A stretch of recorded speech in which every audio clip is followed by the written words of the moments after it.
एक बार की बात है, भगवान शिव और माँ पार्वती आपस में वार्तालाप कर रहे थे।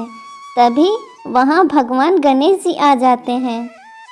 क्या बात है माताश्री, पिताश्री, आपने मुझे बुलाया? पुत्र गणेश, तुम्हारी माता तुम दोनों भाइयों के विवाह की चिंता कर रही है। वो चाहती है कि तुम दोनों भाइयों का विवाह शीघ्र हो जाए। हे माताश्री, हे पिताश्री, आप मेरी ओर से बिल्कुल भी चिंता मत कीजिए। जिस कारण से मेरे माता पिता चिंता में पड़े हैं, मैं वो कारण ही समाप्त कर देता हूँ।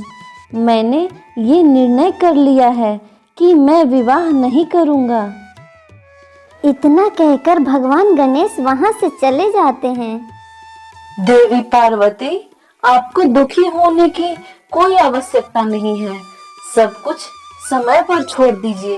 समय अपने आप सब कुछ व्यवस्थित कर देगा और देखिएगा, आपका पुत्र गणेश एक दिन विवाह के लिए अवश्य मान जाएगा। उधर भगवान गणेश वन में तपस्या करने के लिए चले जाते हैं। भगवान गणेश ध्यान मग्न थे। तभी वहाँ पर देवी तुलसी आ जाती हैं और भगवान गणेश के विचित्र रूप को देखकर वो बहुत प्रभावित होती हैं। वो साधना में लीन भगवान गणेश के ध्यान को भंग करने लगती हैं, जिससे भगवान गणेश का ध्यान भंग हो जाता है। देवी, तुम कौन हो और यहाँ क्यों आई हो? मेरे ध्यान साधना में विघ्न उत्पन्न करके अच्छा नहीं किया तुमने। हे देव, मैं धर्मध्वज की पुत्री तुलसी हूँ। मेरी माता का नाम माधवी है। मैं अपने वर की खोज में यात्रा पर निकली थी।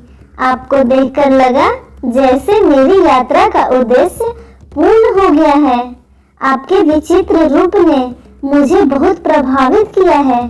मैं आपसे विवाह करना चाहती हूँ। नहीं देवी, मैं आपसे विवाह नहीं कर सकता। मैंने विवाह न करने का प्रण लिया है। कृपया करके आप यहाँ से चली जाइए। भगवान गणेश जी ने देवी तुलसी जी से विवाह करने के लिए मना कर दिया। इस बात से तुलसी जी क्रोधित हो गईं। क्रोधित हो उन्होंने गणेश जी को श्राप दे दिया। तुम आज शादी करने से मना कर रहे हो और एक समय आएगा जब तुम्हारी 2 शादी होंगी और 2 पत्नियों के साथ तुम अपना जीवन व्यतीत करोगे। तुलसी जी के श्राप को कुछ समय बीता। तब तक भगवान गणेश की भी विवाह करने की इच्छा होने लगी, लेकिन उस समय कोई भी देवी देवता अपनी पुत्री का विवाह भगवान गणेश से नहीं करना चाहते थे। देवताओं का कहना था कि सभी देवी देवता इतने अधिक रूपवान हैं और गणपति देवताओं से अलग दिखते हैं, इसलिए उनसे कोई भी विवाह नहीं करना चाहता था। विवाह न होने से गणपति क्रोधित रहने लगे और जिस भी देवी देवता का विवाह होता उनमें विघ्न उत्पन्न करते रहते थे, जिसमें उनकी मदद उनका वाहन मूषक करता था। मूषक गणेश जी के आदेश पर देवताओं के विवाह के मंडप को नष्ट कर देता था और ऐसे में उनकी शादियों में अड़चनें पैदा हो जाती थीं। सभी देवी देवता घबरा गए और परेशान होकर भगवान शिव और माता पार्वती के पास पहुँचे। प्रभु, भगवान गणेश को न जाने क्या हो गया है।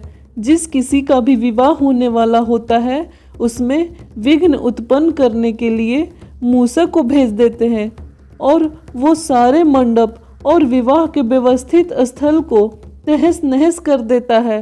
सभी देवी देवता अपने विवाह को लेकर बहुत चिंतित हैं। इस समस्या का हल ढूंढने के लिए आपको ब्रह्मा जी के पास जाना होगा। वही इस समस्या से निकलने का समाधान बता सकते हैं।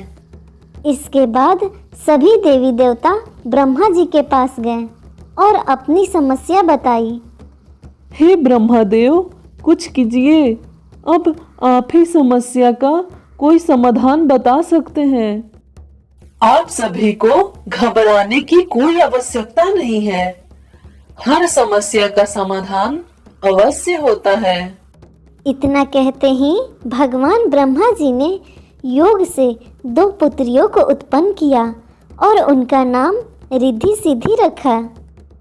मैंने तुम दोनों को जिस उद्देश्य से उत्पन्न किया है वो तुम दोनों को सदैव स्मरण रखना है।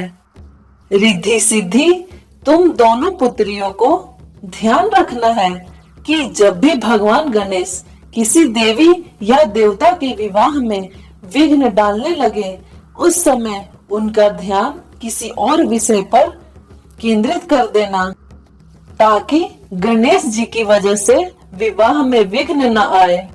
जी ब्रह्मदेव, हम आपकी इस बात को सदैव स्मरण रखेंगे। ब्रह्मदेव, आपने जो कार्य हमें करने के लिए उत्पन्न किया है, हम उस कार्य में अवश्य सफल होंगे। इसके बाद ब्रह्मा जी रिद्धि सिद्धि को लेकर गणेश जी के पास पहुँचे। भगवान गणेश, मैं चाहता हूँ आप मेरी दोनों बेटियों रिद्धि और सिद्धि को शिक्षा का ज्ञान दीजिए। ये तो मेरो अहो भाग्य है ब्रह्मदेव, मैं इन दोनों को शिक्षा अवश्य दूंगा। ब्रह्मा जी के कहने पर भगवान गणेश रिद्धि सिद्धि को शिक्षा देने लगे।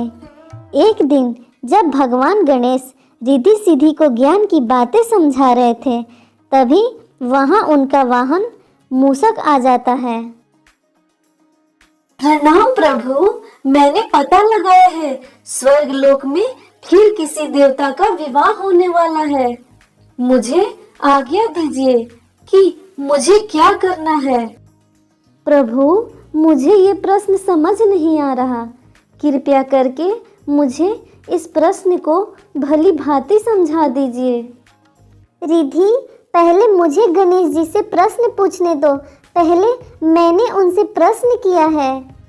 अरे, तुम दोनों आपस में यूं झगड़ा न करो, मैं तुम दोनों के प्रश्नों का उत्तर दूंगा। प्रभु का ध्यान तो मेरी ओर है ही नहीं, तो ठीक है, मैं भी अपने में मस्त रहता हूँ। कुछ समय तक इसी तरीके से रिद्धि सिद्धि गणेश जी का ध्यान दूसरे विषयों पर लगाती रही। एक बार गणेश जी की नजर अपने वाहन मूषक पर गई। तुम यहाँ बैठकर लड्डू खा रहे हो? तुम्हें तो मैंने देवताओं के विवाह में विघ्न डालने का कार्य सौंपा हुआ था। प्रभु, मैंने आपको कई बार स्मरण कराने की कोशिश की, पर रिद्धि सिद्धि आपका ध्यान अपनी ओर केंद्रित कर देती थी और आपके आदेश के बिना मैं कोई कार्य नहीं कर सकता। प्रभु, इसी कारण सभी देवी देवता किसी भी विघ्न के बिना अपने विवाह को संपन्न कर रहे हैं। भगवान गणेश को ध्यान आया कि रिद्धि सिद्धि के बातों में लगकर सभी देवी देवताओं का विवाह हो गया और वो अविवाहित रह गए, तो उन्हें बहुत क्रोध आया। इसका पता लगने पर भगवान ब्रह्मा जी रिद्धि सिद्धि के साथ गणेश जी के समक्ष प्रकट हुए। हे गणेश, आप अपने क्रोध को शांत कीजिए। मैं आपके समक्ष अपनी दोनों पुत्रियों रिद्धि सिद्धि के विवाह का प्रस्ताव लेकर आया हूँ। कृपया करके इसे स्वीकार कीजिए। भगवान गणेश ने ये प्रस्ताव स्वीकार किया। इसी के साथ देवी तुलसी का श्राप सच साबित हुआ। भगवान गणेश के 2 विवाह हुए और उनकी 2 पत्नियां रिद्धि और सिद्धि हुई, जिनसे उनके भविष्य में 2 पुत्र शुभ और लाभ भी हुए। साथ ही एक पुत्री यानी देवी संतोषी माँ भी हुई।